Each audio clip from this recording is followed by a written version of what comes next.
talents and abilities is our unconscious competence. So that you don't have to think about it, you don't have to struggle with it, you're not predicting anything, Yeah. Yep. Yeah. So for everyone who's listening, me and Julie have been talking, and I usually have this page that I take notes on whilst we're talking, and I've already been taking notes before we even started the podcast. So if anyone is not listening, I'm here today with Julie Way. I have gotten into contact with her as she is a breathwork facilitator, and if you're in Adelaide and you're sort of in the community, you probably know who she is. She has worked with a couple of close friends of mine, Lee Ryan, and also there's just a few others. She's done some work with my mum, and I'm very blessed to have her onto the podcast today, so thanks for coming down. Oh, pleasure. Yeah. So we're just talking about unconscious competence. Where was...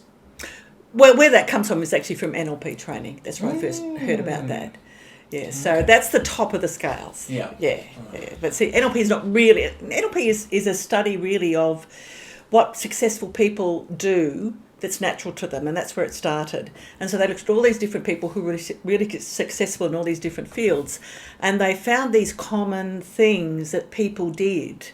And unconscious competence is one of those things that people, it was what they named, is that they do. They have unconscious competence about what they do. They don't even think about it, it just comes naturally. So what is that? So it's about being able to name your unconscious competence. Yeah. So you named it basically for me, where I can articulate things, but I don't think about it.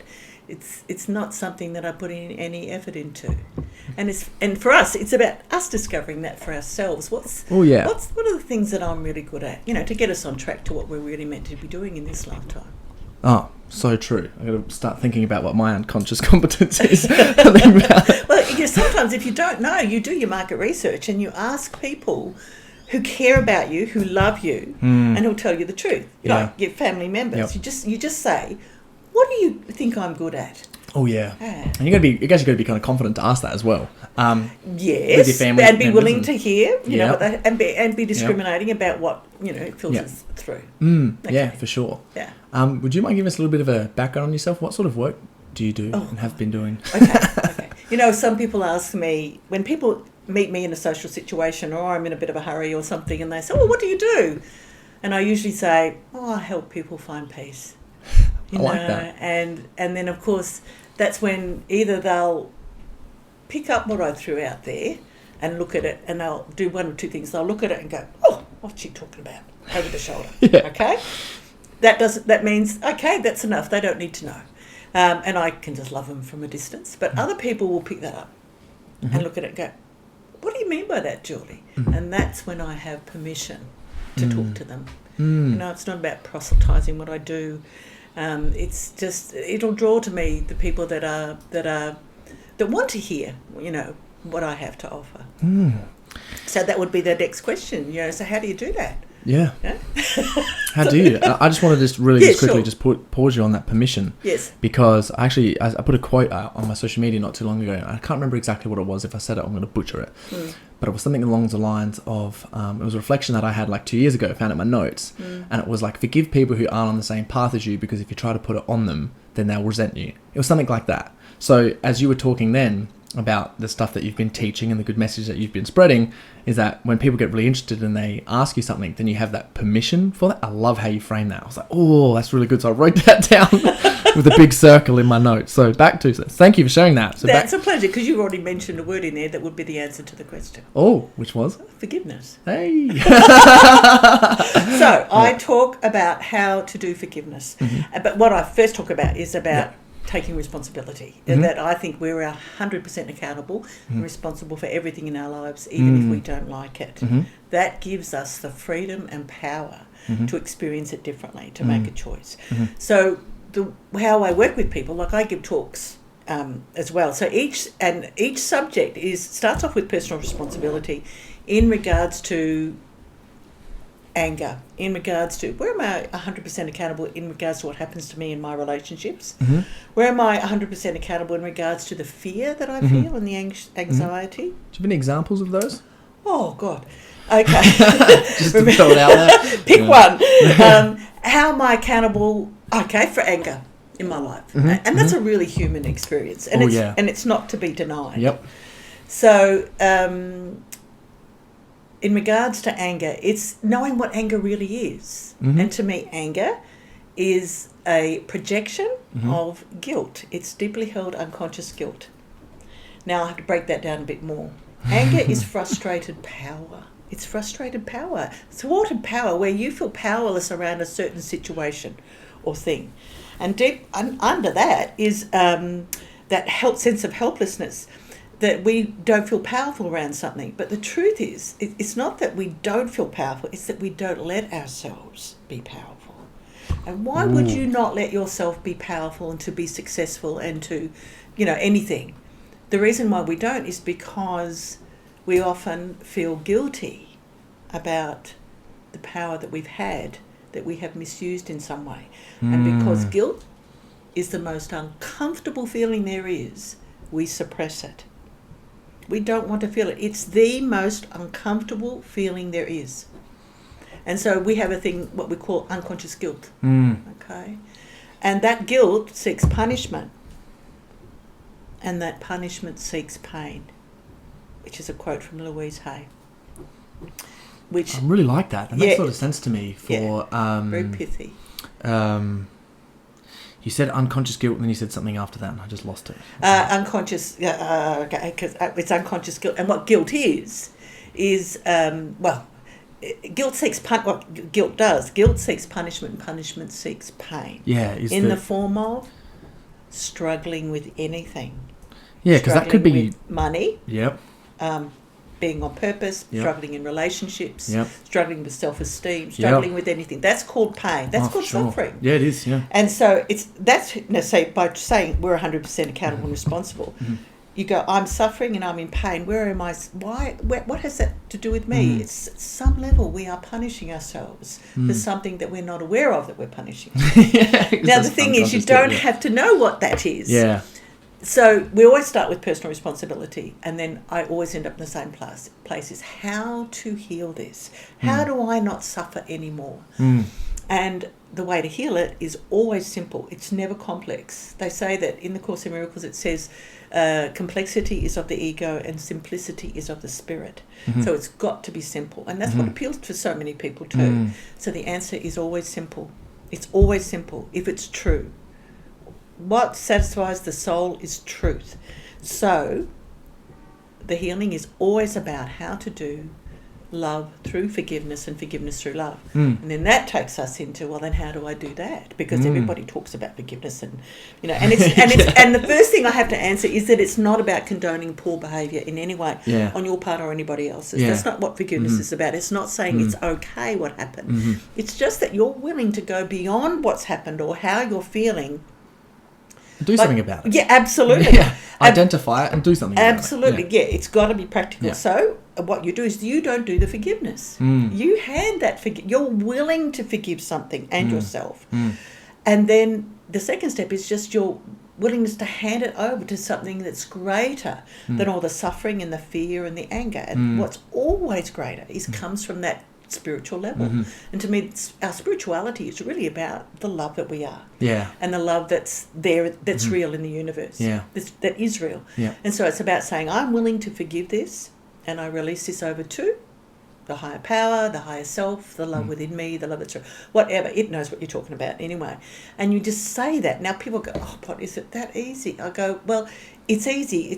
It's simple, but it's not always easy at the beginning. Yeah. Because you're opening up new neural pathways that have not been gone down before. So it's about widening those and going over the ones that you've already laid down that says, I'm bad, I'm wrong, look what I did, look what they did, they're doing that to me, blah, blah, blah, all that kind of suffering that goes on. I really like that willing forgiveness. It makes a lot of sense too that when you'd actually do that, you'd probably identify, like, once that happens, your brain would figure it out and go, oh, that's where the unconscious guilt was.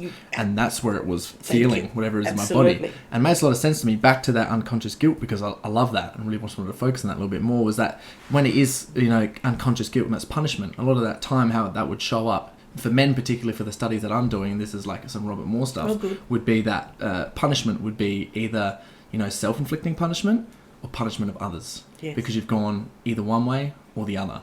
And you collect evidence by punishing others. Yeah. You collect evidence about how bad you are Yeah. by acting in a way that has recrimination in it for you, from you or from other people.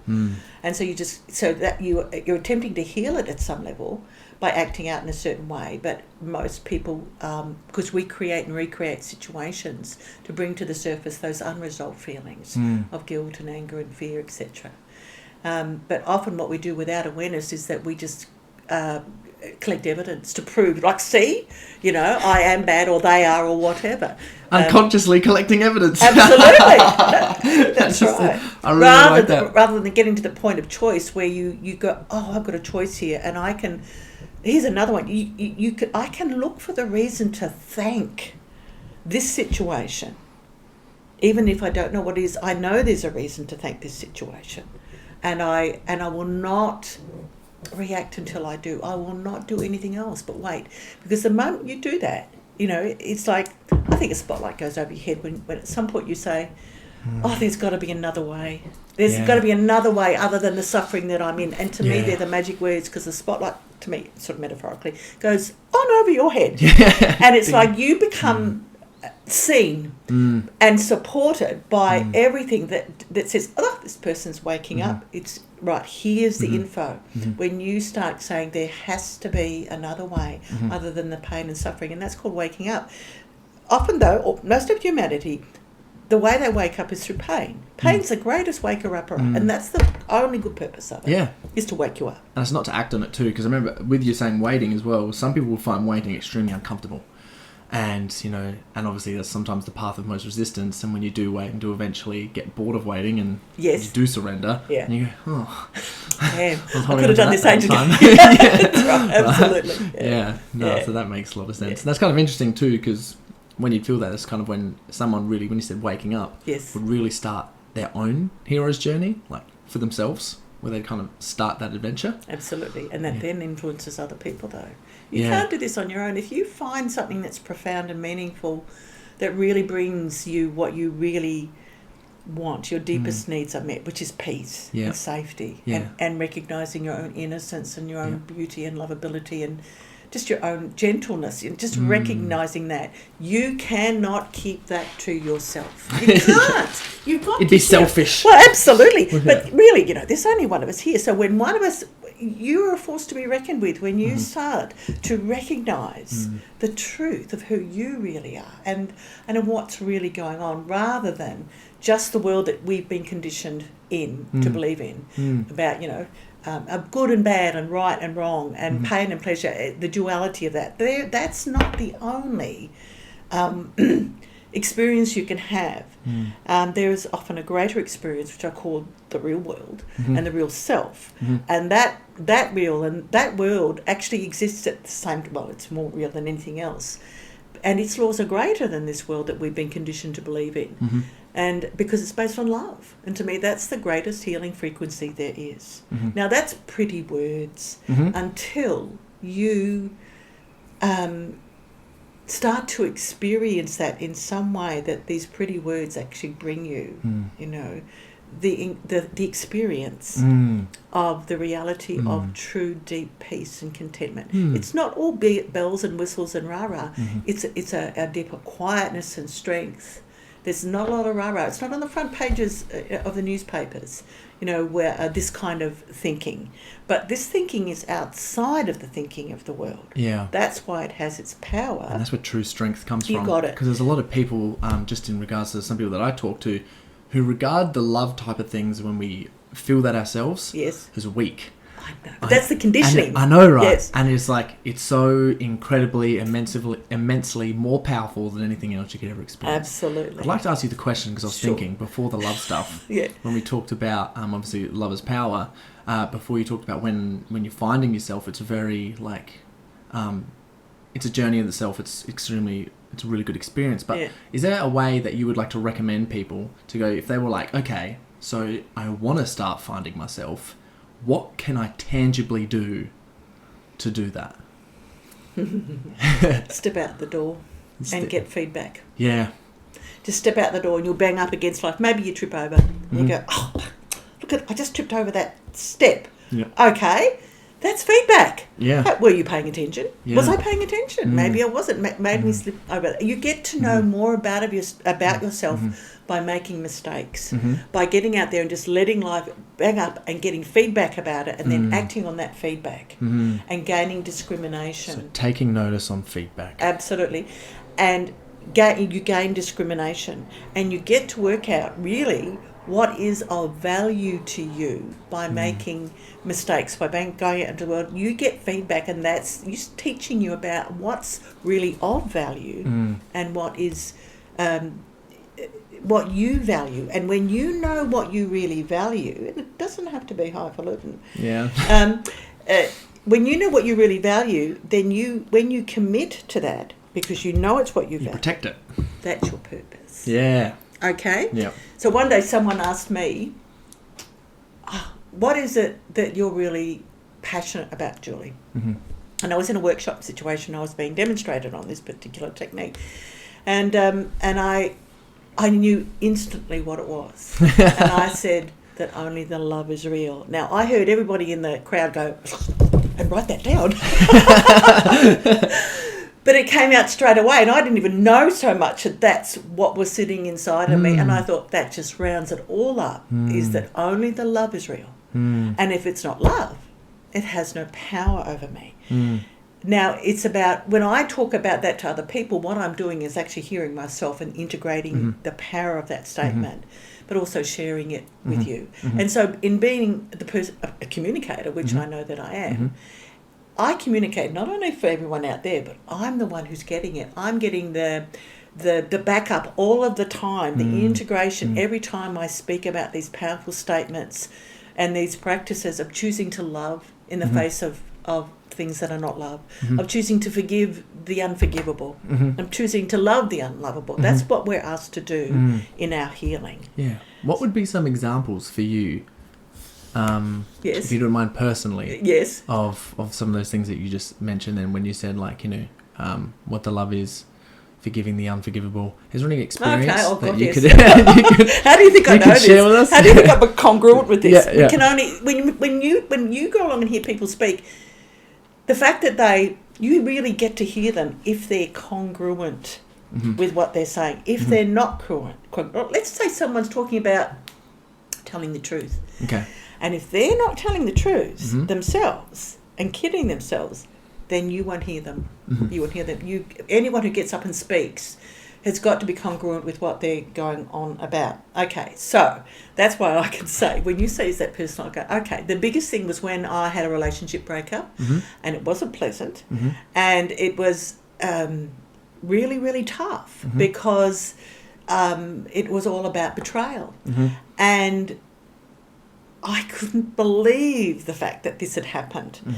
And it called into question, it asked me to commit to really honouring everything I'd ever learnt about taking responsibility. That means not blaming another person, and also about not feeling the victim of the situation. And over time, that's I had nowhere else to go. I was in so much pain from the shock of the breakup of that relationship that I had nowhere else to go. I was so backed up into that corner. The only place I could go was down on my knees. Okay. And up. And I just had to say, I can't do this. It's too hard. The pain was too hard. It was like sleepless nights and all that kind of thing. However, I was helped out. I remember when I found out, shocking, I didn't sleep all that night. I got up really early and I went to the gym. And I'm walking, on the walker, and I'm in so much pain. And I can't remember exactly what I said I did, but I think I just was in so much darkness. And then I felt this warmth come over me and this peace. And I heard the voice that's not a voice. It's not a voice. It said, have faith, let go, all is well. Now, I think I listened to it for about 10 minutes because I'm still in with, dark and light there, really. So, and in the end, ultimately, that was the truth. It said, have faith in what's happening. It was basically saying, trust this experience, no matter how awful it feels, you can trust it. So that's what I really got from that. Let go. that's trust as well. Let go and just let it happen, rather than try, from my fear and my pain, is to try to hold on or correct it or heal it or do it myself. Yeah, all that preconditioning. Absolutely. Yep. And then the last sentence, all is well. Well, the truth was, all is well. I can trust anything in my life, no matter how dark it looks. It's just that I only saw one small a screen, like an old movie, camera strip. I saw one small screen, which was what was happening in front of me. That was the part of the movie where the bad guy got me, and I looked like I was never going to escape. Yeah. Okay. And the thing is, we wear our blinkers. When we're going through pain, that's all we see. We just see the pain. When what growth is, what emotional healing growth is, it allows you to open up that framework to a much wider view, where you can see the whole run of the movie, and there's a happy ending. But we can't see it when we're in that. And that's when, at those times, that we put our hand up and go, it's too hard, I can't do it. We ask someone human, we go to the divine. And the divine was what I had, because there wasn't anyone else really at that time to be the person. I just knew that I was at that stage of my life where I could go there. So from that experience, and it lasted intensively for 9 months, that I had, because I kept finding out more information, which would then tempt me back into, you done me wrong. Yeah. And three fingers coming back at me. You've heard that before, haven't you? So anytime we point the finger at anyone and say, you're the villain and I'm the victim, I know at some level there is something to be healed within me. Now, often we're not privileged to know the real reason why we are being asked to forgive a situation and a person. And we have to have faith that there is a reason because of what we know. And I knew too much not to go there. I know too much. And besides, when I went to my source of inspiration, because when you're going through these powerful times, which I was in crisis, you need some kind of sacred text, something that's a form of divination that connects you to the truth of what's really happening. And you'll find it somewhere. It'll be in your world somewhere that you do it, and I had mine. And so every time I went to the Course in Miracles, it would say, this person's innocent. And I'd go, what? You go, but they're so not. And of course it was the truth, because I trusted that so much. But it's like when I opened that course, for the first time, really, I fell into it. It's like light came out of it, and it's like I comprehended what it was really talking about. And often that's what happens in crisis, is that we're forced to feel our feelings.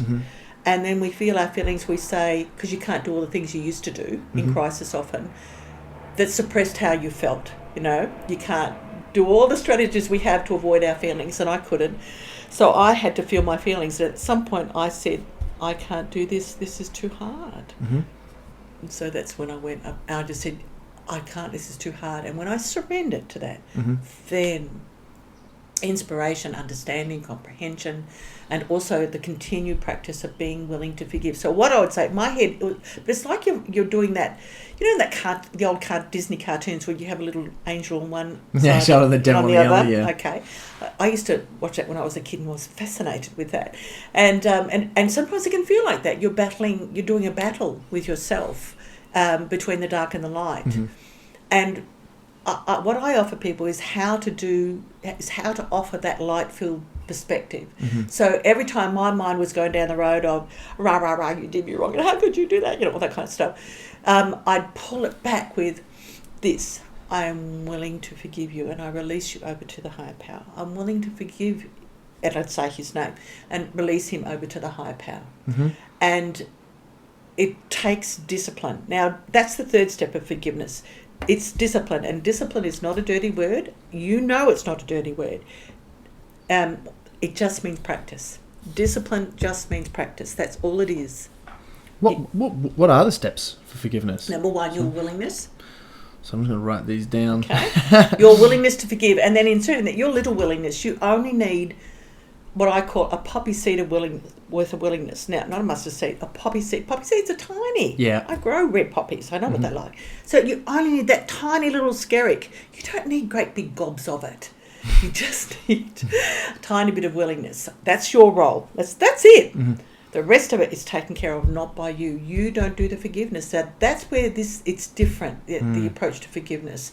It's not saying, bring that you know what in front of me and I'll forgive him. It's assuming that he's really done something. It's really done something wrong.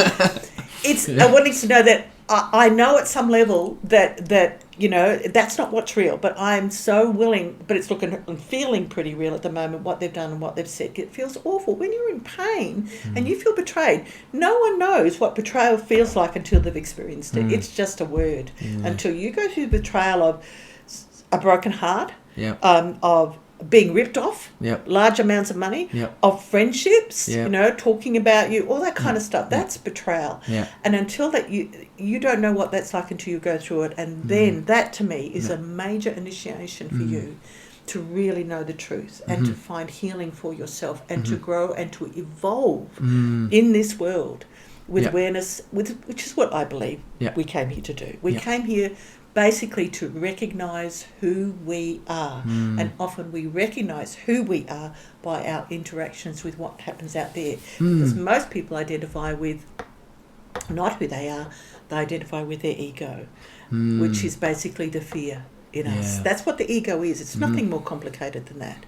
Our ego is just fear in the body, but it rules definitely this world. The world that you and I have been conditioned and grown up in. Yeah, how do you think people would like get aware of their own ego? Okay, anything that's not love is your ego. Okay. Anything, any act, any word, anything, any thought. All negative thoughts are the ego, all of them. And if you look at your own thinking, you'll see that probably 99% of your mind comes from that level. Yeah. But thank God for that last little 1%. You know. Right. And for some of us, you know, for some people up there, it looks like the light in them has been completely extinguished. But it hasn't. Drawn out. There's a little bit in there. It hasn't been blown out. It's there somewhere. We just have to recognise that. So finishing the 3 steps. Number 1, your willingness. Number 2. Number 2, the surrender. Of the process of forgiveness and transformation. 3, discipline. No, hang on. Sorry. Go back to, it's really important, the second one. Okay, yep. The surrender, the process of forgiveness over to your concept of the higher power. Now, when I work with people who are atheist, we don't use words like higher power, higher self. But you know what? The common thing that I ask them, what do you think is greater than anything else? What's greater than the fear that you have right now? You know what they answer every time? What? Love. Yeah, that's what I was going to say. There you go. You knew the answer. Yeah. I love that. And then, so 3 was discipline. 3 was the discipline, which is the practice of this statement. To repeat. It's like a mantra almost. It is. You repeat this, because you have to repeat it over and over again. Yep. Whenever your peace is disturbed, right? You can write this down. I will, yeah, I will. Whenever your peace is disturbed. Whenever my peace is disturbed, or I am feeling at the effect of anything. So, like when I'm stuck in traffic. Yes, absolutely. You take the forgiveness there.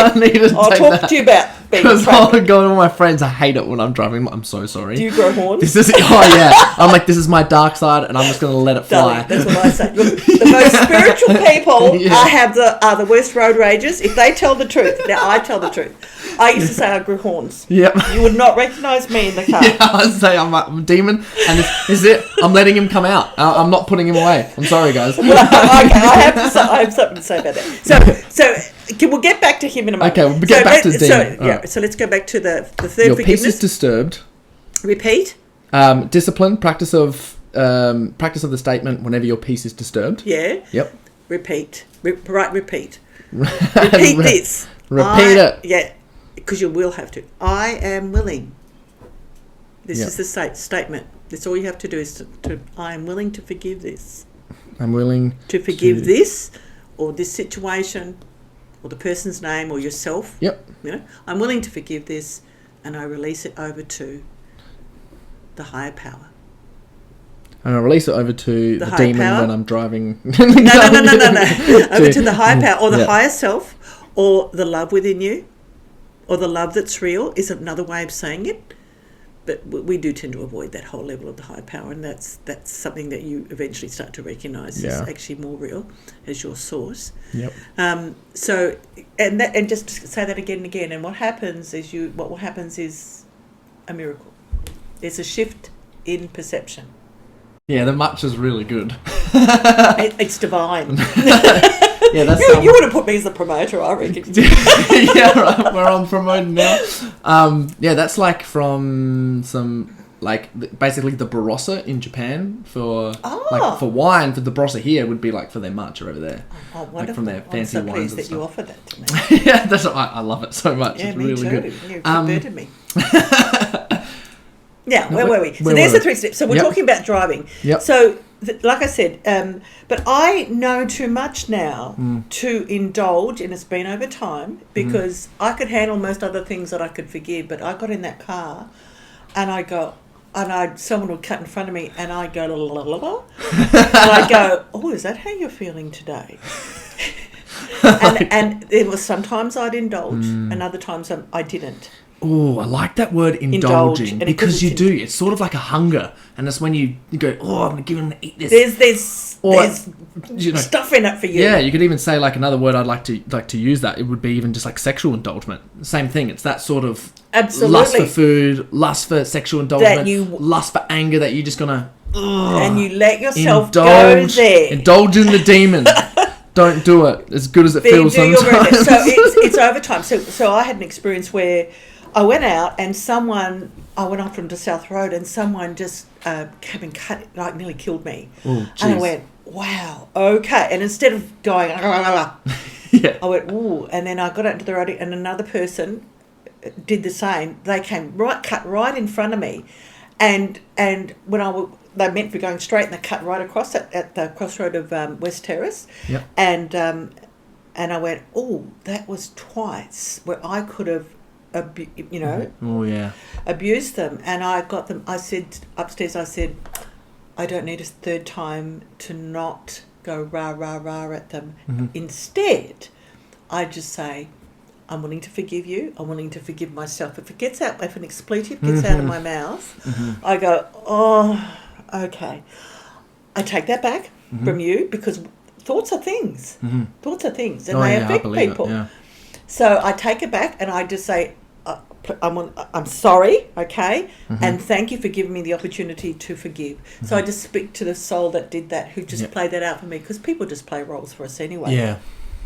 And so now I am so much better, and I do not grow horns in the car, and I feel so much better about myself in doing that. Oh yeah, I could literally, as you were explaining that, I felt myself go, huh, and then I felt myself go, oh. So that's the soul hearing truth, though. It is whatever satisfies the soul is truth. Oh, it does. It makes a lot of sense, right? Opportunity to surrender and forgive, like anything, because it's especially in traffic. And that's one of the, especially in traffic, but as well, like just for some of my listeners and people listening, that's an awesome leadership quality.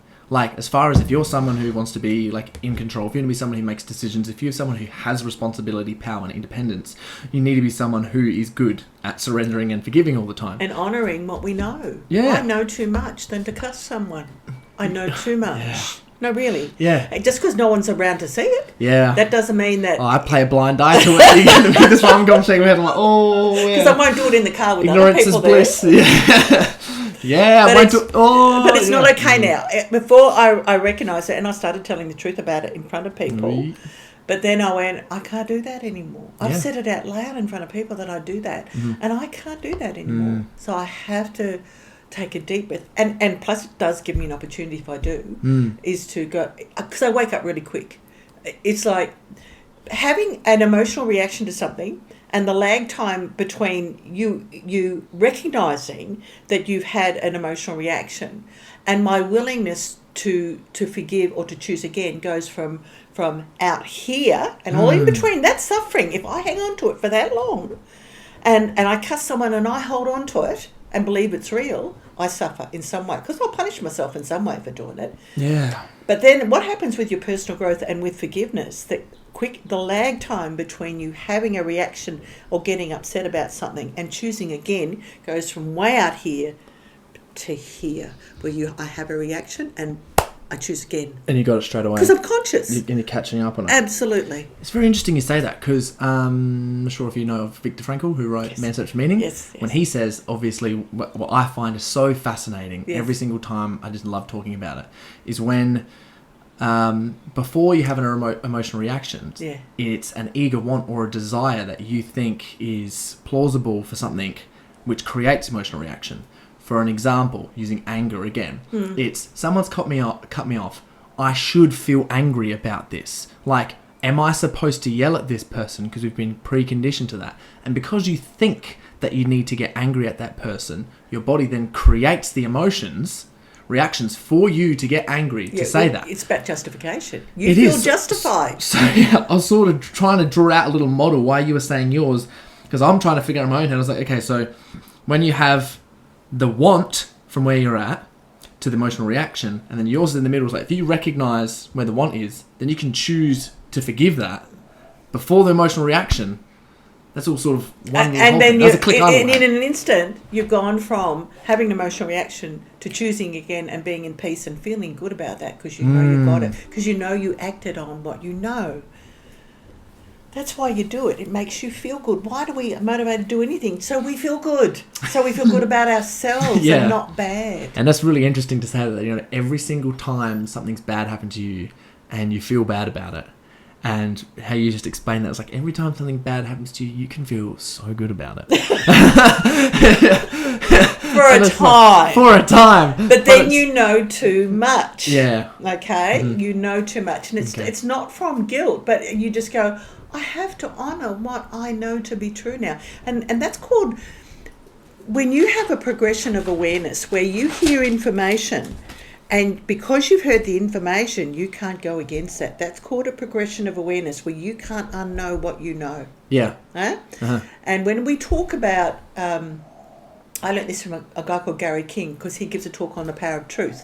And then I applied what he talked about, and I had these amazing things. But I love what he said about that, because once he spoke about it, I could not tell a lie without being aware of it, and without going, I don't think I want to tell that lie anymore. I have to tell the truth. Because he was talking, basically he says the power of truth is that whenever you tell a lie, and when you're deceitful in any way, at some level, you this is my understanding of it, you've got this inner accountant that says, whoop, told a lie.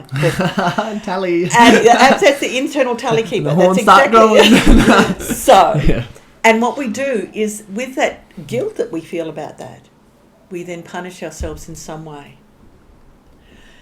And there's a whole CD on this. I give a whole talk on this, but basically it comes down, he gives you all the reasons why. You know, he basically says, you know, who in this room loves to be lied to? Oh, yeah.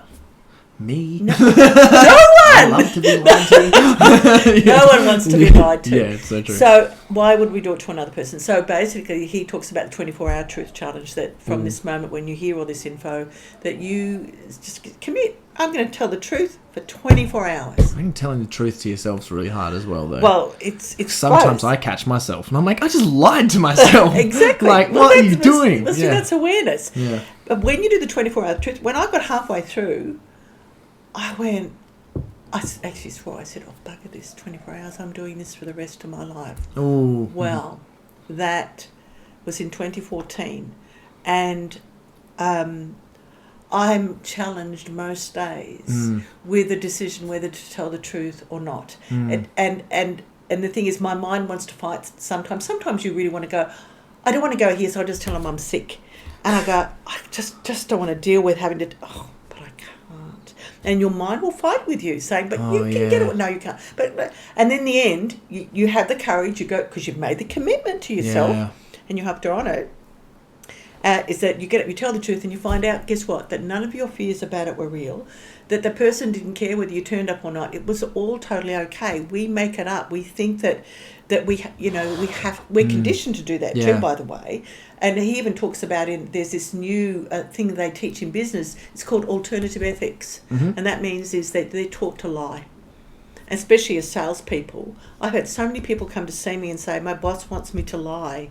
and I can't stand it, but I don't want to lose my job. Oh, and I'm in this dilemma. Now I hear this. You're getting tallies for days on that. Absolutely. Yep. And so that is a crisis point for most people, where you can't sit on the fence. Either you have to, at some level, let go of that ransom you're being held to. Mm-hmm.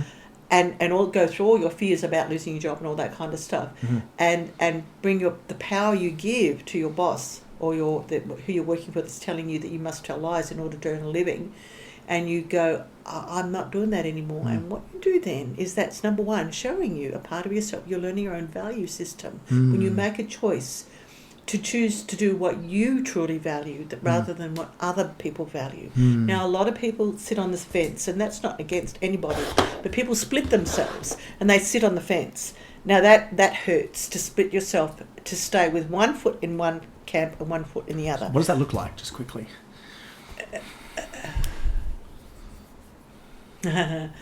Okay.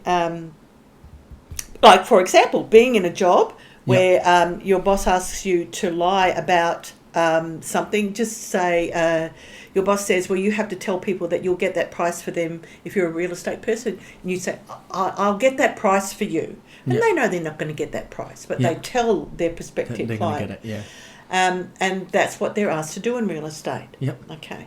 And the split would be, I'll still tell that to my clients, but I still believe in telling the truth, and that would be a split. Okay. And what you'd be asked to do is to go, okay, you're either going to tell the truth or you don't work with that anymore.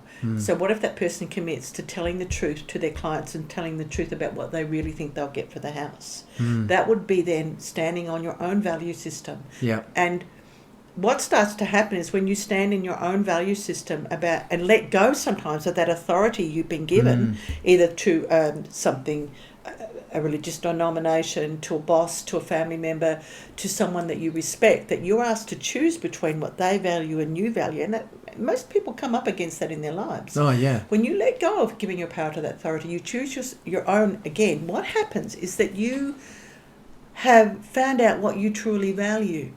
And that enables you, when you make those decisions, to build like a spaceship. And each time you build strut upon strut your own little spaceship that allows you then to go out into the unknown and not be afraid of what's going to happen. And most people will not step out into the unknown. It takes a lot of courage. A lot of people get stuck in their jobs for a long time. time. Absolutely. And that's then they won't get out to the unknown because they're stuck doing what they're doing, and then they distract themselves by whatever, party, drugs, whatever. Yeah. And then they're not going to do anything because they're too scared to do it. Because fear guards a threshold. But life will continue up to ask you to go to that very edge, because the universe is not the only thing that's expanding. We are asked in our life to expand, to grow and go expanding out. But every time we do, we hit from going from the known to the unknown. We hit that edge of the known, and fear jumps up and down and says, don't go out there into the unknown where the big lions and tigers are going to get you, or whatever fear you have. Yeah. And that drives you back into what's safe. But safe becomes boring, and the energy builds up again, and you go out to the parameter again. And at some point in going back inside to what's comfortable and what's known, and going out to the edge, to the unknown, you go in and out, and at some point something takes you through that parameter into the unknown. Something guides you through it. And it's always got to do with love. And where you see that is in Indiana Jones in The Last Crusade, The Search for the Holy Grail. Yep. Where Indiana has to go and save his dad who's been shot. He has to get the Holy Grail, and he gets to the leap from the lion's head, and for the first time our hero is daunted. And he goes, as the camera pans down to the crevasse, the great cliff, and there's the grail in a cave on the other side. The camera pans down, it's so deep it's dark, you can't see the bottom. Yep. And he goes, oh, nobody can do this, And then they call it, and he goes to go back, and they call it and say, Indiana, your dad's dying, you got to come quick. So he can't go back. He can't, and he went to go back. Yeah. And he pulls out his dad's diary, and in there's this picture of this knight walking on thin air from one cliff to another. And he goes, he says, and he looks up at the lion, and the lion represents always courage. That's why it was put on the shields. Yep. The leap from the lion's head is it's an act of faith. That's what he says.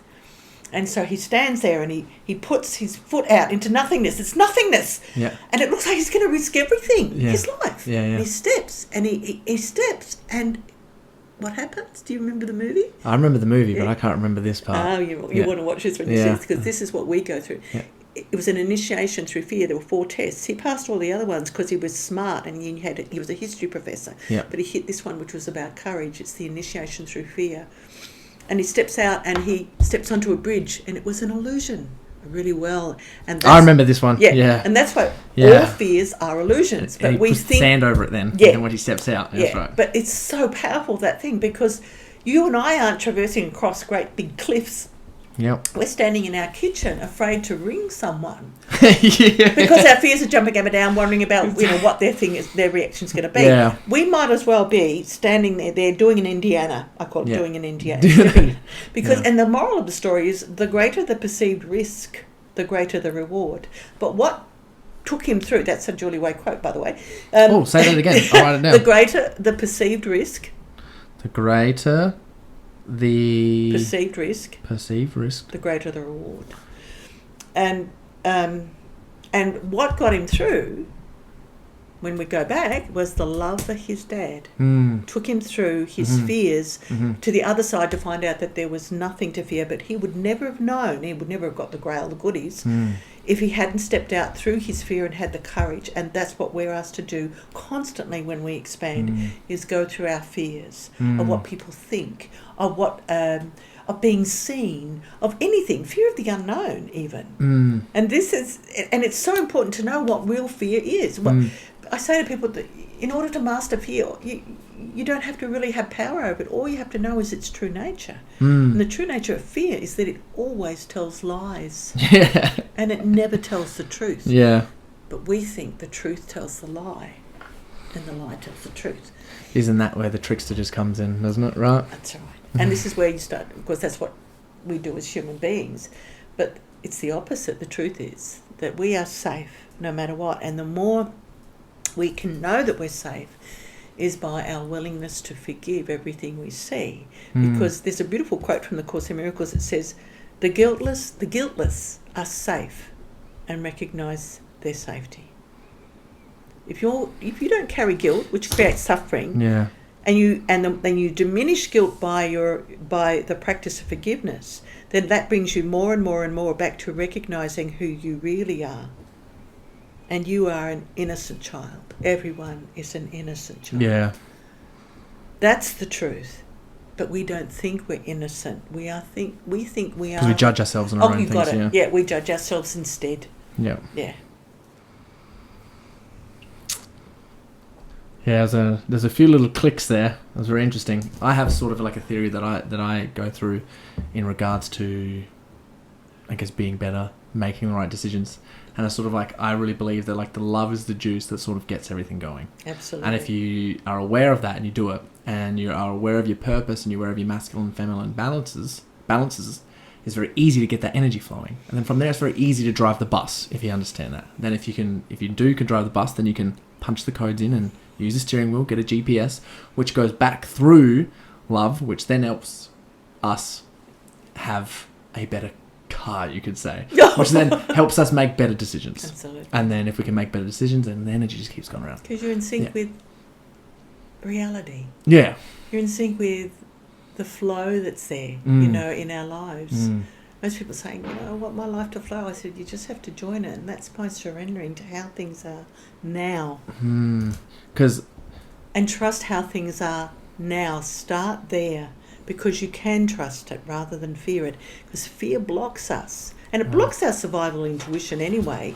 When we have fear, we've got this innate divining rod, innate survival intuition that will guide us anytime in anything, including just walking into a room and knowing that the people in the room or the room is safe for you. We have this intuitive level that would tell us that. But for most people, they've got this fear blanketing them. That then it's like wearing glasses of fear. So you see fear everywhere you go. Yeah. And forgiveness once again applies to this, because we fear what we haven't forgiven. So whatever you fear, you haven't forgiven. Now we could go deep you can dive down into that and go, okay, what is it that I fear? Okay, and this is where I go with people.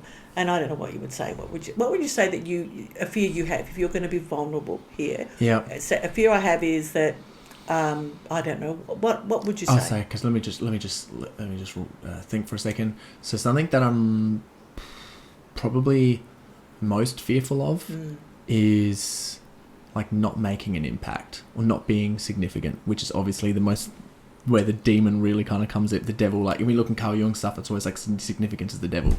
But I have a very big fear of like not being that and not having that sort of notice on my own life, of not having that come through. And if I lived a life where I felt that I wasn't, then I'd be like, oh God, that's a lot of fear. If I didn't have a legacy to leave, I'd be very fearful of that. I totally understand that. So where have you felt like in this lifetime that has occurred, where you didn't take an opportunity, where you didn't do something significant, where you failed? Because what you're talking about here is a fear of failure. Okay, so where do you judge yourself? Where have you thought that you felt like you failed in the past? Okay, that's hard because I've done a lot of work on the past, and I believe that a lot of it served me up until now, and I feel that where do you still judge yourself for failing at something? Where do you feel guilty about something? You don't even have to tell me. I just have to pose the question. Yeah. And once you find the thing where you feel like you did that thing that you don't want it to happen again, is that you fear happening again. I feel guilty of not taking, like, being aware of taking the opportunities that have come across me and not completely run with them even further, and being distracted. Okay, so that's unforgiven. And the memory of that's still being judged by you because you fear it. That's the only. And so now you've said that, now all you have to say is, I'm now willing to forgive myself for not taking it, for not whatever you said you did, and I release it over to the higher power. You just have to bring that consciousness there. Your willingness to forgive yourself for when you acted in the past, out of ignorance. And look, Buddhism says this. They say ignorance is the only sin. Ignorance is the only sin, and then you go, well, it's not a sin. You go, right. If you knew better, you would have done better, and if it applied again, you probably wouldn't do the same. That's it. It's just we are all worthy of our own forgiveness, and it's that work that looks so simple, where we get to be gentle with ourselves and say, I'm worthy of my own forgiveness. I'm worthy of my own acceptance. I'm worthy of my own love. I also get very a whole lot of guilt around anger stuff, where I've blown up or emotionally reacted to people, close ones, loved ones, people that I've just gone out and I shouldn't have said something, and I did. Thank you. Now that's talent. That's being vulnerable. Yeah. And you are invulnerable when you're vulnerable, because your vulnerability really is your safety and your strength. Now I heard that Harry. Prince Harry was saying that and I went, wow, he's been doing personal growth. To say that, because that comes straight from the Course in Miracles. So that you're the safest person in the room. That once you begin to speak like that, you become safe for everybody else, because you've told the truth. You've risked being vulnerable. Yeah, that makes a lot of sense. I did a podcast on quitting porn and masturbation. Yeah. And got super vulnerable with that one, and the podcast just went fantastic. Just went nuts. Because you're telling the truth. Yeah, and I talked about a lot of the dark things, went into detail of the stuff that I was doing, and why I was like, okay, why am I going to actually quit this? Yeah. And because that's such an addictive thing. It is. Oh. But there's no judgment.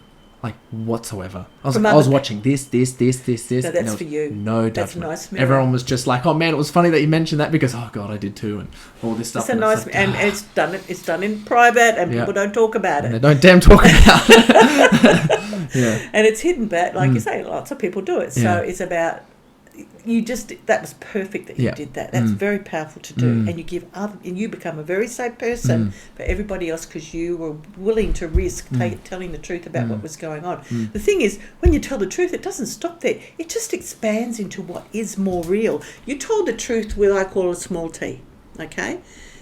But then there's the big truth, with the truth with a capital T. All right, let's define these. So I'm going to do little truth. The little truth is how you're feeling about something. And a big truth. Okay. The little truth with a small t is how you're feeling emotionally at the time, and that's that level of vulnerability. You told the truth about what was happening and how you're feeling about it. Yep.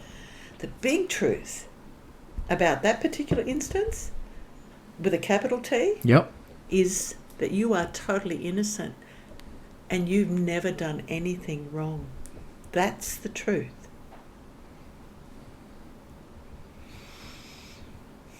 In the human world, it's the small truth where you tell that truth. Yeah, because a lot of time if you're just not aware. No, absolutely. You're just completely not aware, or you're going up against preconditioned, or your fight or flight response is just heightened up. Absolutely. And a go. way of avoiding how you feel or to make you feel better. It's all these things that we practice. There's all these addictions that we have. But there comes a point in your life where you can't, either it's going to kill you. Yeah. Or and seriously, like it will kill you. Oh, yeah. absolutely. All addictions will eventually kill you. Yeah. Or you stop the addiction and you feel your feelings and you start to turn around and face yourself and have the courage, and with some help, you can have support in doing that. Oh, definitely. To do that and to find your way through that. And once again, you'll discover more about yourself and what you truly value. And then there's the commitment to that, which keeps you on the path that you've come here to find for yourself. And it is a journey without distance, because it will always bring you back to yourself. It's a journey without distance. Oh yeah, I literally just wrote down as you said that, it just popped into my head. I was like, value plus commitment equals fulfillment. Oh, say that again. Value plus commitment equals fulfillment. Spot on. Absolutely. Yeah, that's it. And that's why you would do it.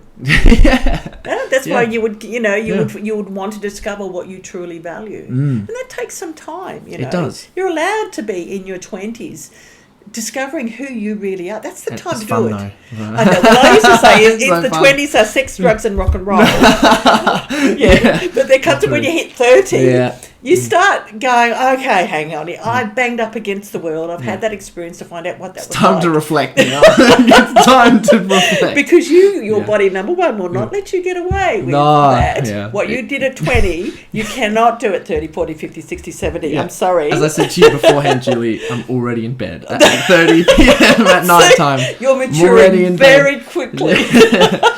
You've been making lots of mistakes and learning from them. Be willing to go into interact with life and see what comes back at you. Oh, it's fun. And you learn. And the thing, as long as you learn, and how many mistakes are you allowed to make? Infinite. Great answer. You got it. Oh, thank you. Tick on that one. So you got it. There was another thing that I just wanted to say, as well, is a lot of the time, it's very easy to notice all these bad things that we're doing, and figuring out our judgments and getting good with all of them. Right?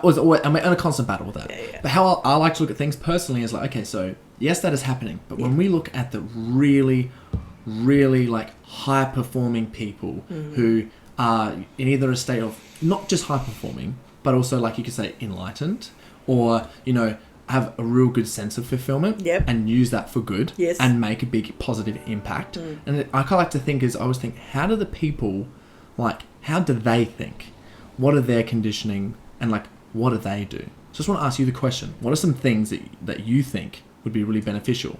If someone were to shine the light on let's say it's just the best version of yourself, what is that person doing? You get to here, you do all this work, you figure these things out. Now what do you do to get even better? Even if it's something small. If you were maintaining all of the pre-work. That depends.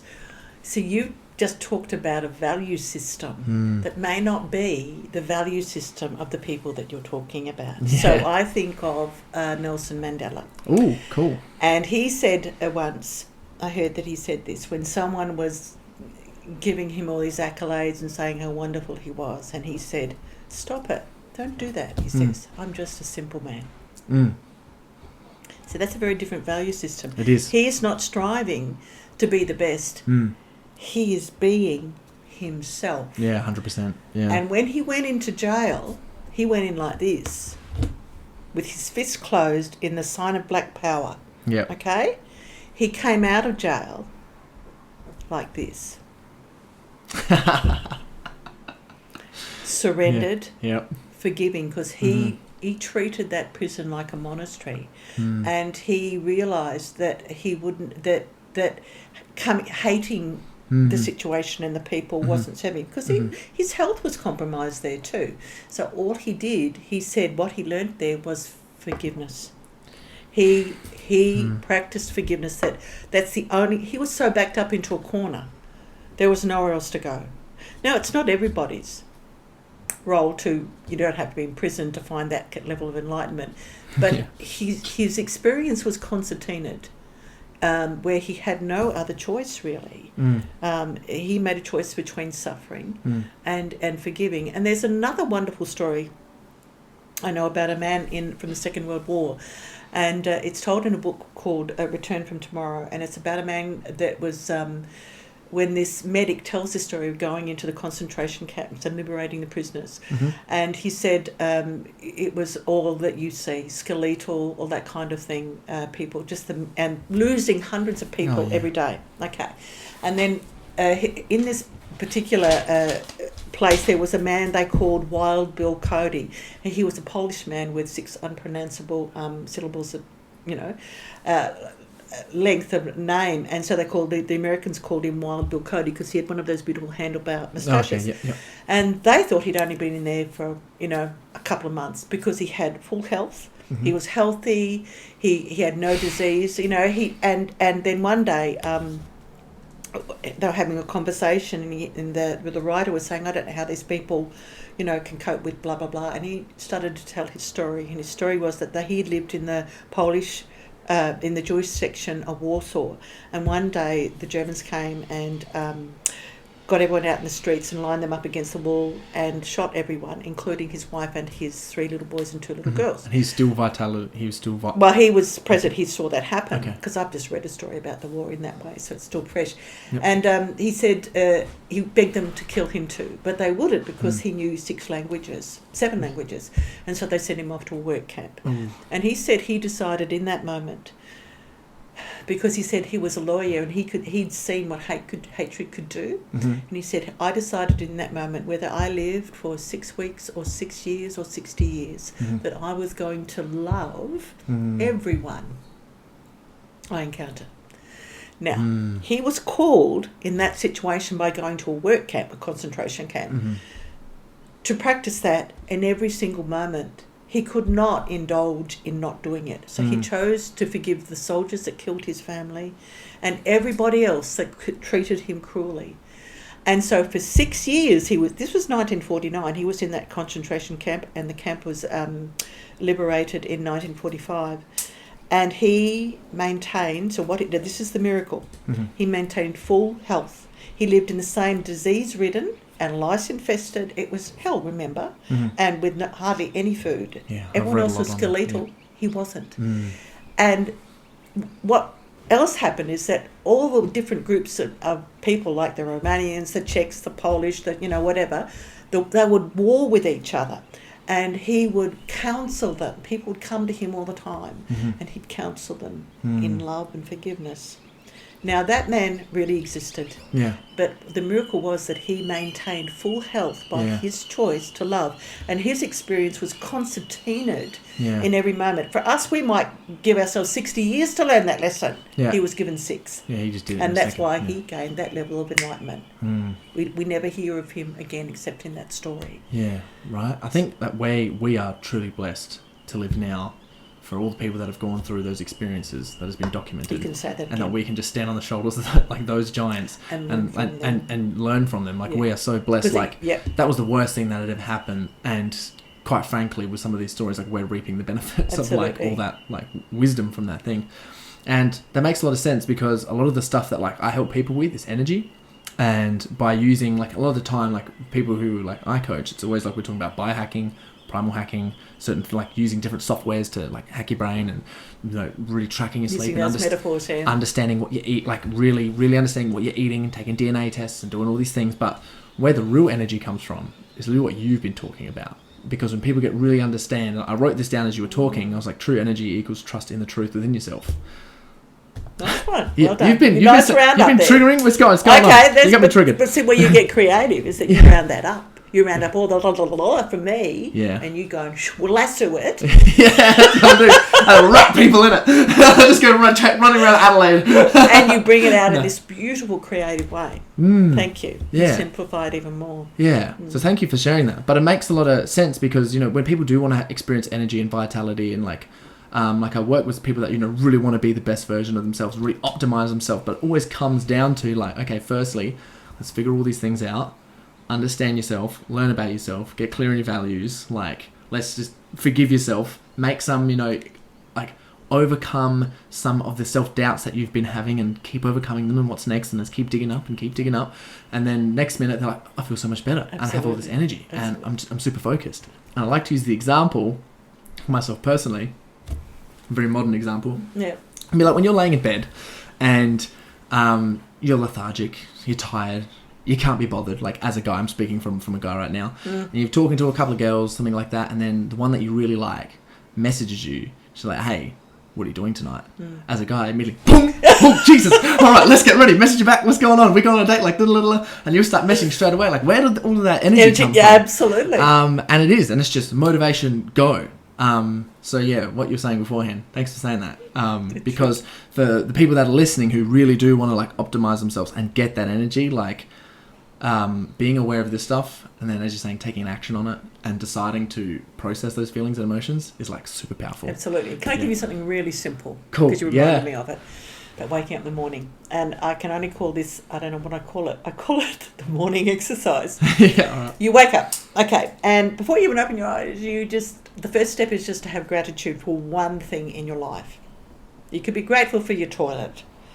100 years ago, they didn't have toilets inside, okay? So anything, right? Just be grateful for anything, whatever pops. So, number 2, you can ask this, you can say this to yourself.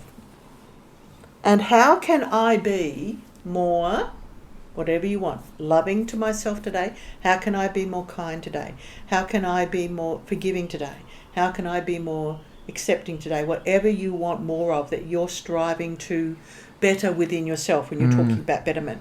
One of my friends who's wrote a book called The Money Program, she said, betterment, I like that. And how can I make more money today?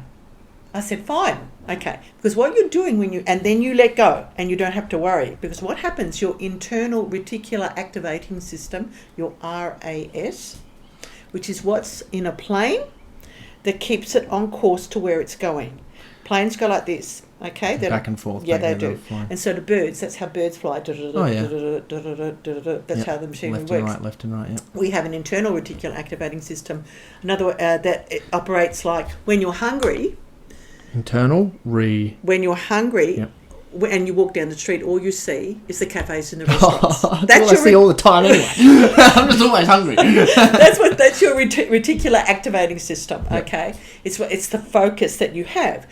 Here you're setting your inner RAS by saying, and how can I be, let's say, more loving today? And then let it go, because you've already set that internal reticular activating system. And at some point in the day, you'll come across something and it'll wake you up and you go, oh, that's how I can. Yeah, it's really funny. You'll become aware because that part of you wants that too, because really that's your spirit, especially when you're asking for things like that. Yeah. And you are allowed to ask for things like, and how can I make more money today? Yeah. Okay. You're allowed to do that. Have more abundance. Abundance, beautiful. I like how you said that. Just put that to the test and see what happens. So that's one, that's 2. We got some more. I just want to really quickly jump in there. Because I watched a John Gray video yesterday.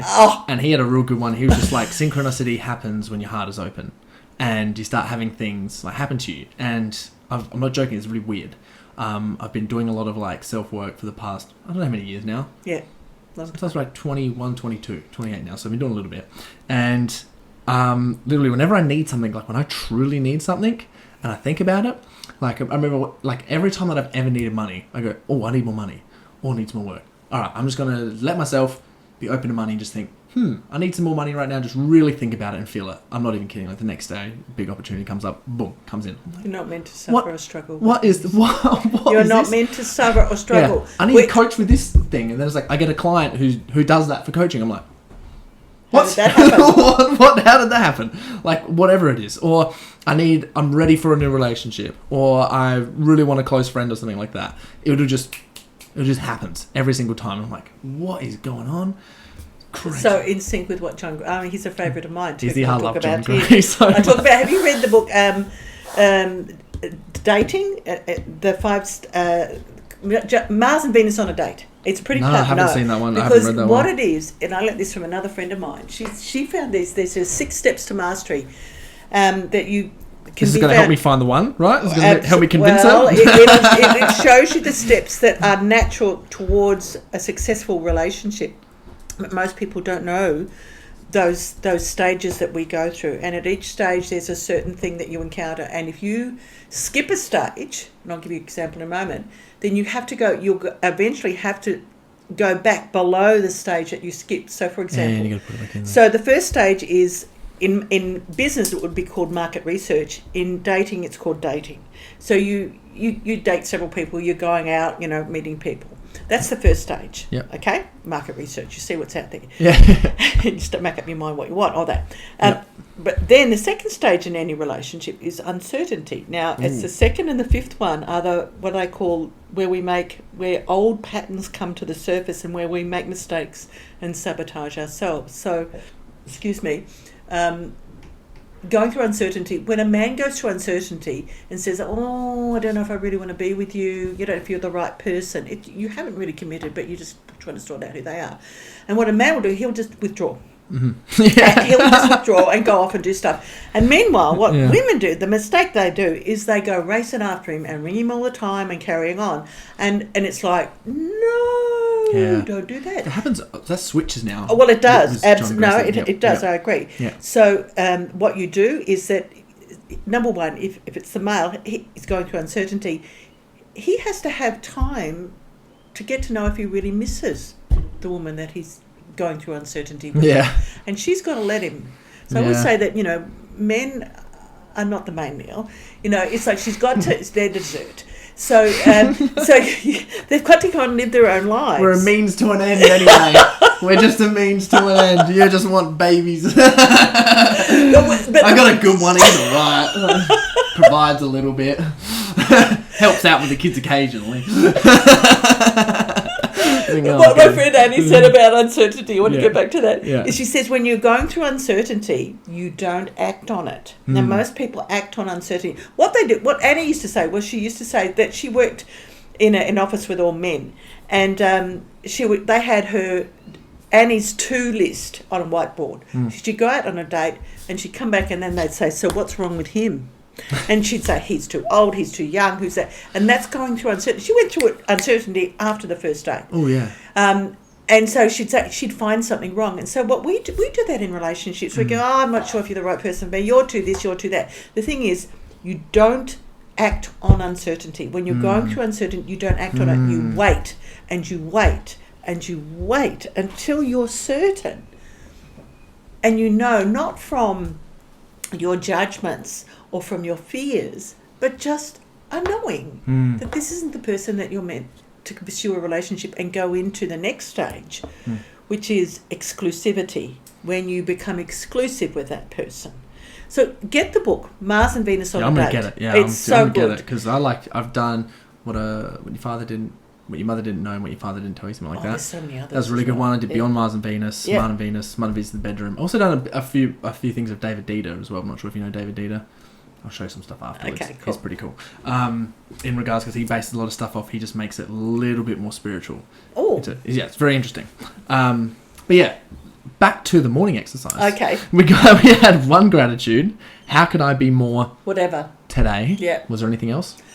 And just let it go. You don't have to worry about it. That was it. And it will just turn up. You'll become conscious and aware in a moment or more moments throughout your day. It will be revealed to you. So, for example, I was doing it around being more loving to myself. And I'd go to the Central Market every day. I love Central Market Me so too. much. I miss it so putting it out there. I love it. Just the vibe, the smell. And I used to walk past this particular flower shop and look at the beautiful flowers. And I'd go, oh, aren't they beautiful?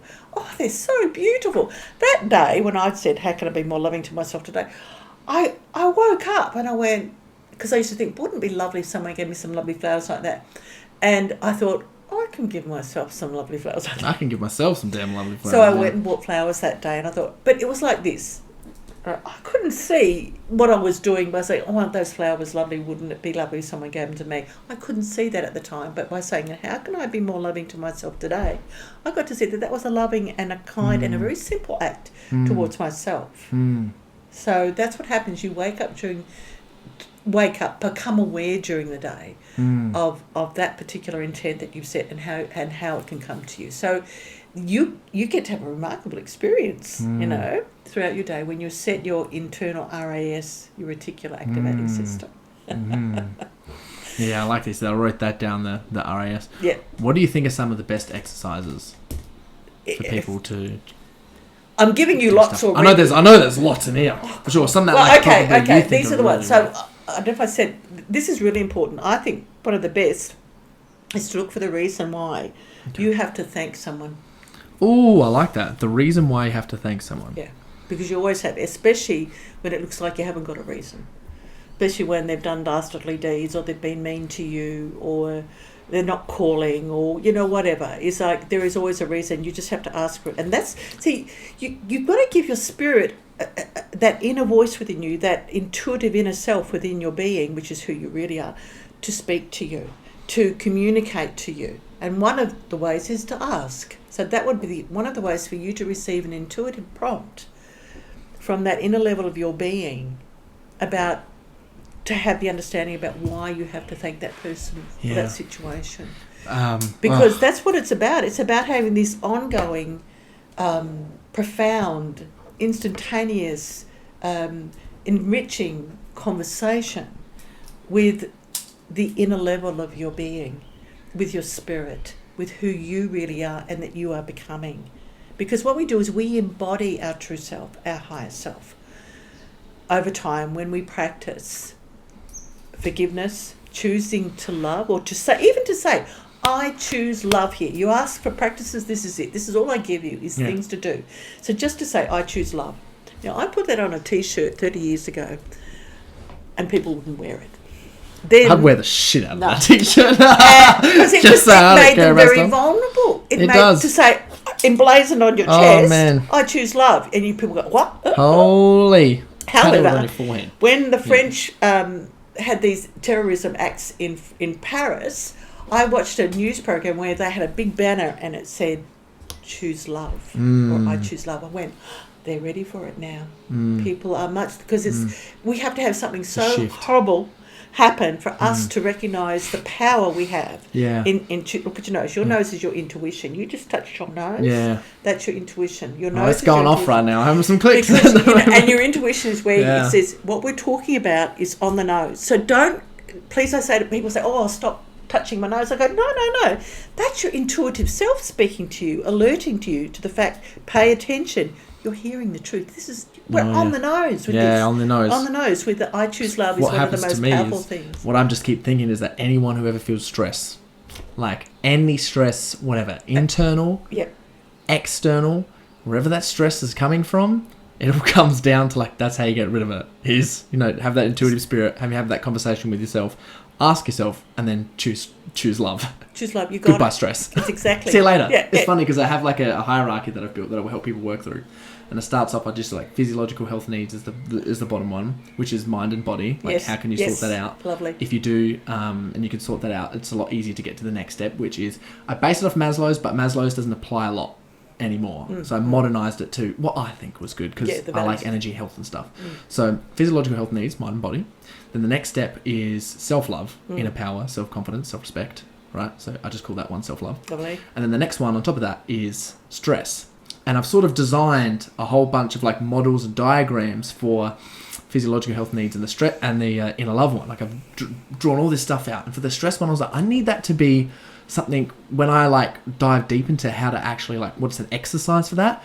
I want it to be something really simple because it should be. The exercise for that. It should be. To develop your spiritual muscle. Right. Yeah, exactly. This is spiritual muscle. It is. This is your spiritual gym. And this is it. And because it's tough to do. It is. It's the spiritual to choose gym. to love is really tough to do. It is. And I wanted something. And I've been saying it this week. I've literally said it yesterday. This is synchronicity. This is happening right now. This is why I touched my nose. Was literally, I said this yesterday. I'm like, I can't wait to do this. And I thought about it today. I'm like, should I block out some time today?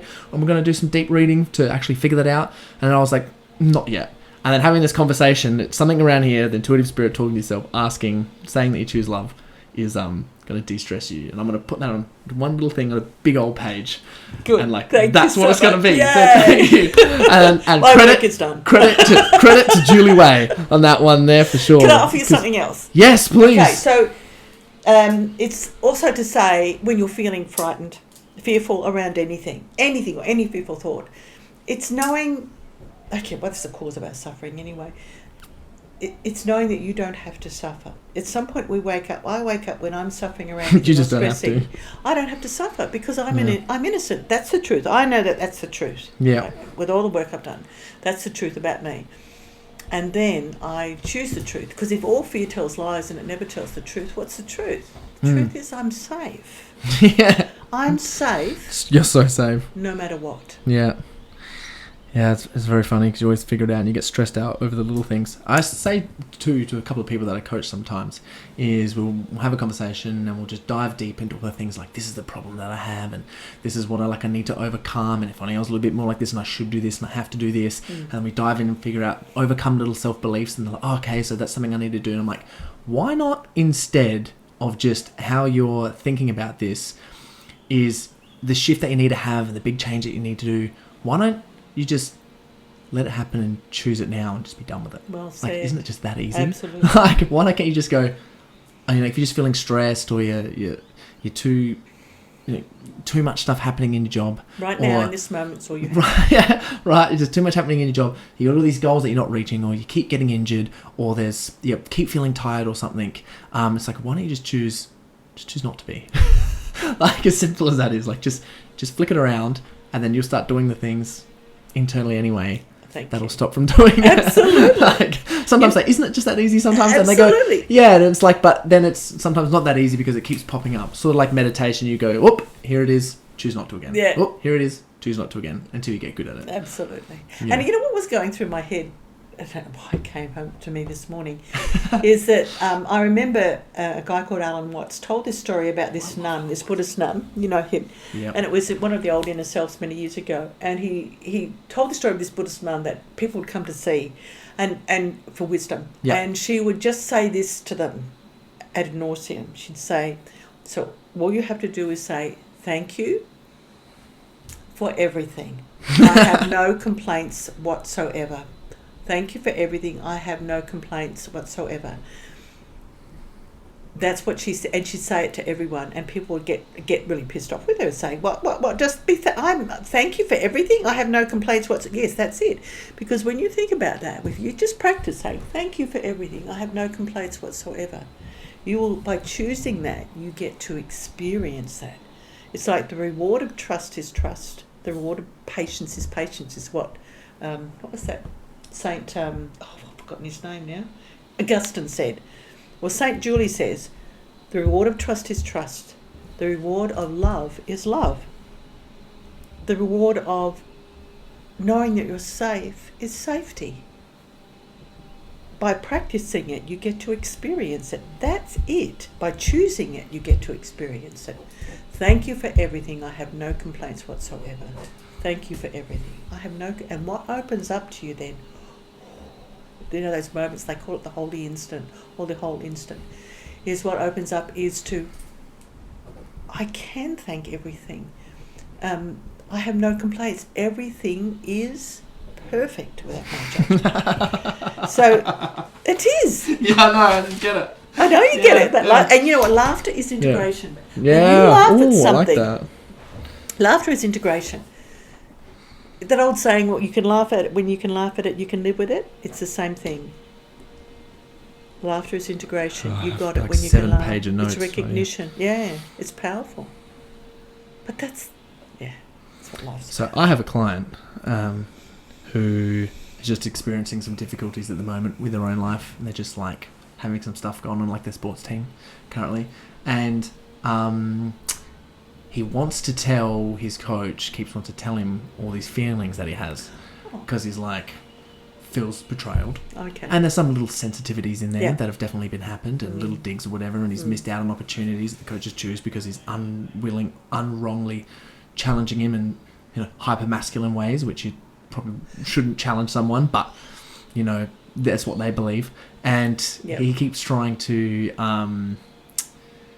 let the coach know how he's feeling, and wants to do things like sending little things in groups like, this is what a real coach is and stuff like that. You know what I mean? Just tiny little things like that. Or should I say this? Should I say those things? At the moment, I'm just saying, don't say anything for now. Like, whatever you do, don't say anything for now, because that's acting on emotions. Oh, well like, whatever said. it is. Take responsibility for those. Yeah. So what would you say? Because... Yeah, well, because it just keeps coming up. It'll be like, oh, this one, I need to say something here. It's like, no. You know what I'd be saying? There's no world out there. You're only seeing a part of yourself, a projection of something that's unresolved in you. So just get him. You don't even have to say that. You just have to say, what is it that you really see in that person that gets up your nose? Huh? And he'll say, let's just say, I don't know, misuses his power over me. Let's just say he just says that. Well, he tries to dominate me. Let's just make that up. Yeah. And then I would say back to that person, so where's that in you? Have you ever dominated someone? Yes or no? You know what? I'm talking to that person's subconscious. And if someone says no, I just wait. Because their subconscious was, and they can't lie to themselves, that some of them go, oh, hang on, I do remember that bit. But you don't have to even be specific. So usually most people say, oh, God, okay, yeah, I know I did that. Because we only see what we know. And so the issue is not with the coach. The coach is playing a role to show that person what is unforgiven in him that is holding him back. Because he won't let himself be like that coach, or learn from that coach when he's got those judgments projected onto the coach. And, of course, where you're going to end up, we started with taking responsibility. There's no world out there, there's only you. And we end with, okay, just be willing to forgive yourself for that. Yeah, got it. I love it. Nice and simple. I love that. Yeah. Yeah, I like that. Like, look at that full circle moment right there. Absolutely. That was really cool. So now that we're coming towards we did a full circle moment, so I think it's good to we'll leave it there. But I'll just say the last thing that we talked about is just currently, what do you think is your favourite quote or piece of wisdom that you're liking to use currently, or if there's a real easy, simple message that you'd like to share to people, what would that be? So many. Your current favourite one, because I know you got a lot. And I also got your book here, by the way. So if anyone's listening, look at this. Yay, personal mastery. All this good stuff comes out of here. Absolutely. And more to come. I'm writing another. Woo! So, the current one that's most relevant that you think is awesome at the moment. Okay, I got it. Oh. Just trust. Yeah. I'm actually putting that in writing and selling it. It's copyright. you got a one page. It says just trust. I have. Boom. That's it. Yeah. That's what I'm selling. Yeah. That's what I'm making up. Just trust. So everyone is copyright. Okay. I'm just saying, putting it out there. No, I love that. So why is that? Why? Yeah. Because you can. See, there's joy in this work, and things are simple. And, I'm listening to a man called David Hawkins, who I just love. He's passed away a few years ago, and stuff I'm listening to was made in 1983, so he was in his 50s. And he said, what was I going to say about him? Oh, just trust. That's it. Because you can. Because you can. You can just trust because you can. Yeah, and why would that be important to people? Because people live in fear. It's the opposite of the fear. Mm-hmm. Yep. Oh, that's right. It's come back. He laughs all the time. He laughs. He chuckles away. I listened to him a long time ago. I thought, this man just chuckles away all the time. And I was listening to him this morning while I was travelling down and going, I love how he just has this joy. He is quite an enlightened person. Okay. And he chuckles away and has laughter and joy. He just does not have an ego. He doesn't have the personality. Sometimes he talks about himself in the third person. Okay. He says Dave, because he's more aligned with the truth of who he really is, which is his being and his spirit and the unity of that spirit. Because the unity of the spirit is like we are like the ocean. Yeah. We are the ocean, and our lives are like the little waves that come up on an ocean and go back down again. That's one lifetime. But when we become that little wave, we think, I'm an individual little wave. I'm separate from all that. I'm not related to you. You know, I'm a human being. Right okay. now, yeah. And the truth is that when you leave this planet, you go back into the oneness of the ocean. Well, life is about us remembering that we are part. We are that ocean, and there is all minds are joined. And there's only one of us here. Now, our ego fights against that and says, no, significance. I'm an individual. And there's a great fear of, which tells lies, of losing that individuality. It's not loss. You can't lose. Loss is impossible. We just fear loss. That's the biggest thing, that we feel that we can lose something or someone that's of value to us, that's to our highest good and that we're meant to have. And that's the biggest lie there is. That oneness is home. That oneness is the love that we are. And that's where we're going in this lifetime. That's the purpose of all personal and spiritual growth, is to remember who we are, because we've forgotten. It makes a lot of sense. So you're having fun along the way. That's like the true individuation process. Yeah, well, they say we involve. Is it involve when we come and forget who we are? When we're born into a body, and then we start the process of evolving back to remembering who we are. Back to remembering. Yeah, I like that. Yeah, that's really good. Cool. So, where can people find you, Julie? Oh, I'm on the web. You just type in Julie Way and you'll find my website, and you can contact me. But I recently moved to Strathalbyn. So I live up in this beautiful countryside. And so it's not very far. You can come up and see me and have one-on-one sessions. But I'm also starting back with my Friday night talks. I give monthly Friday night talks before COVID.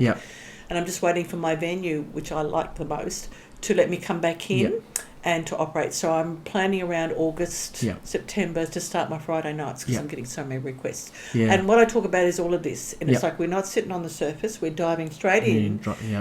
We're, number one, taking 100% accountability and responsibility for everything in our life, even if we don't like it. How we do that, how that applies to these different areas of our lives. So we look at, one of the ones I'll be teaching this year is about the mirror principle. Now, we talked a little bit about that when you talked about your friend and the coach. That was about the mirror. He was seeing a mirror of himself. But I break it down even a little bit more just to other possibilities. But it'll always end up with how to do forgiveness. How to do, and then to be free of those projections. Where we see only not what's really out there, we're only seeing ourselves. For the good purpose of healing guilt. That's all. That's the only purpose of projection. For sure. And like for those who aren't listening, like Julie's actually got quite a big audience, and she also facilitates breath work. I do indeed. I mean, that's what we come and see me. I do breath work, and do the counselling part of, like we're talking. That will be part of the counselling work, that's going on. But I work intuitively with people too, and it's really about, the breath work is about having your deepest needs met without knowing what they are, but that's the space I hold, because I believe we are allowed to have our deepest needs met, and those deepest needs are about the experience of the true and real authentic experience of peace within us, of connectedness within us. People always walk out completely different from when they walk in. They walk out in peace, they walk out in connection, they walk out feeling just so good.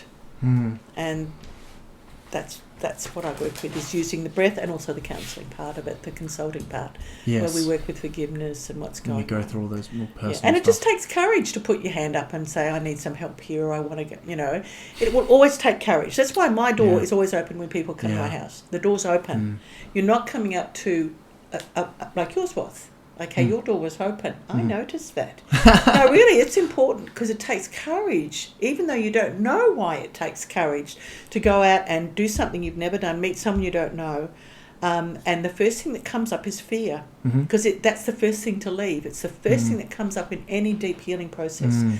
And to go through that fear, despite feeling fearful, if you go through that and go anyway, and go into the unknown, you get rewarded. The greater the risk, the greater the reward. You get rewarded with getting your needs met. Yeah, every time. So thank you for saying that. Thank you. And I'd just like to say for everyone who was listening, not everyone who's listening. I'd like to thank to you, Julie. Thank you so much for sharing your wisdom. Thank you for sharing your knowledge, and thank you for sharing all these beautiful messages. Thank you for allowing me to come up with all these different clicks and figure out the next model for my hierarchy and getting me clear on that, because that was like the best. Great. And I really appreciate you coming on. That's a pleasure. I enjoyed myself so much. Yeah, me too. All right. you. Thanks, everybody. Okay, Bye. bye. Awesome. That's fun.